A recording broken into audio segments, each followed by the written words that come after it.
నమస్తే, welcome to yo-yo TV.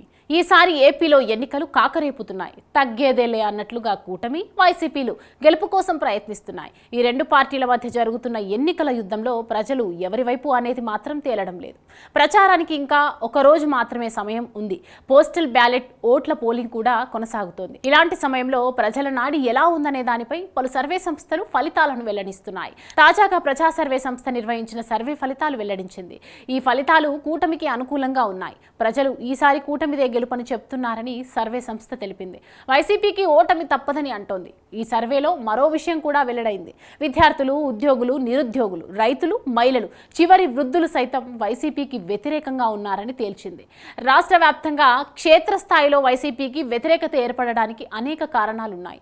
YCP అధికారంలోకి రాగానే పీజీ విద్యార్థులకు రియంబర్స్మెంట్ రద్దు చేసింది. అది కూడా విద్యార్థులకు పీజీ ప్రవేశ పరీక్ష నిర్వహించి అందులో విద్యార్థులు ఉత్తీర్ణత సాధించాలని, తర్వాత ఉత్తీర్ణులైన విద్యార్థులు ఏ కళాశాలలో సీటు వస్తుందా అని ఆశగా ఎదురుచూస్తున్న సమయంలో పీజీ విద్యార్థులకు రియంబర్స్మెంట్ రద్దు చేశారు. దీంతో చాలామంది విద్యార్థులకు పీజీ చేయాలి అనే కలగానే మిగిలిపోయింది.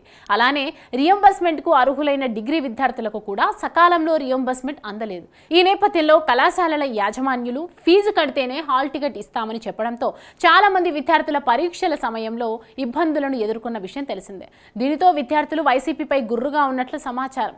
గత 5 ఏళ్లలో రాష్ట్రంలో కొత్తగా ఒక్క కంపెనీ కూడా రాలేదు. జాబ్ క్యాలెండర్ ఊసే లేదు. నిరుద్యోగులను ప్రభుత్వం పట్టించుకున్న పాపాన పోలేదు అని పక్క రాష్ట్రాల్లో పెద్ద పెద్ద కంపెనీలు వస్తుంటే ఏపీ సీఎం చేపలు రొయ్యలు అంటున్నారని నిరుద్యోగులు మండిపడుతున్నారు. రాష్ట్రానికి వచ్చిన కంపెనీలను కూడా అనాలోచిత వైఖరితో తరిమేశారని వైసీపీపై నిరుద్యోగులు ఆగ్రహం వ్యక్తం చేస్తున్నారు. జీతాలు పెంచలేదని, సిపిఎస్ రద్దు చేస్తామని చెప్పి చేయలేదని ఉద్యోగులు జగన్ రైతులకు ఓ చేత్తో ₹1 ఇచ్చి మరో చేత్తో ₹10 తీసుకుంటున్నారని రైతులు ఆరోపిస్తున్నారు.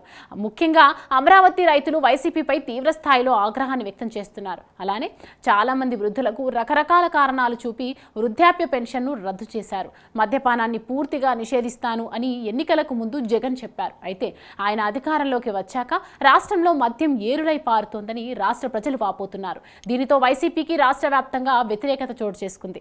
అలానే వైఎస్ షర్మిల కాంగ్రెస్లో చేరడం, సొంత చెల్లిపై నలుగురిలో వ్యక్తిగత విమర్శలు చేయడం కూడా వైసీపీపై ప్రతికూల ప్రభావం చూపినట్లు తెలుస్తోంది.